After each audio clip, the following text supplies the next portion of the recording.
When I went to my first seed school, I didn't go to the seed school because I wanted to go. I was going because another veteran was going and I wanted to support that veteran. I actually didn't have any interest in it whatsoever. In all honesty, I thought, well, that's just a silly idea. You can get seeds off the internet. So my board chair circled Bill McDormand's face on a catalog and said, hey, this guy's coming to Denver Botanic Gardens and he talks about seeds, like you should go. Flash forward, the next year we actually got a grant to host a seed school in the Philippines. We've now held, I would say, 10 seed schools across the Philippines. We've trained over 5,000 farmers in seed saving. It's been the highlight of my career. Our field trip was to Patagonia, to Gary Paul Nabham's farm, and on the drive down, I sat with Bill and he convinced me to start a seed company. Even as a grower now, seed school is one of the only platforms to learn about this in a real and tangible way.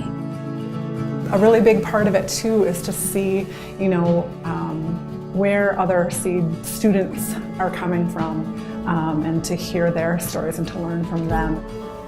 What the value was is Bill did an incredible job of basically showing me why I'm connected to the seed.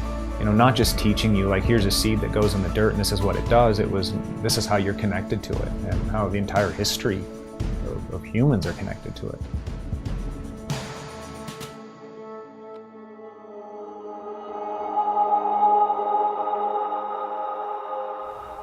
A lot of times when you leave the military, there's definitely this kind of disconnection to the world you're moving into.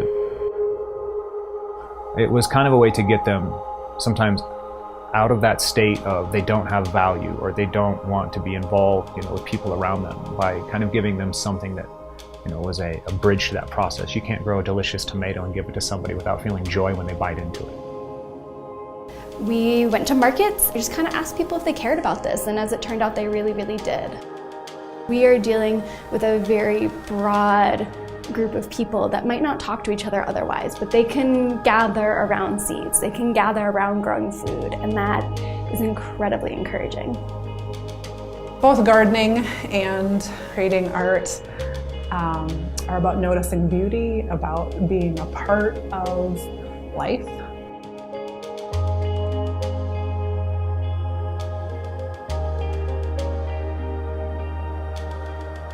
My community, the farming practices or agriculture sector in my municipality in Tublay is a micro-scale farming system.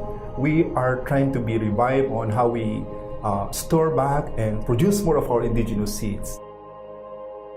Our seed library in Tublay, we've seen over the course of the last 3 years that with access to their own seeds, they're saving around 10% of their annual income. And now those farmers can reinvest in their land, in their training, in their children's education. The economic piece of what we're doing is just one piece of the pie, but I think that it speaks to the reality of what a more sustainable, community-oriented system can bring.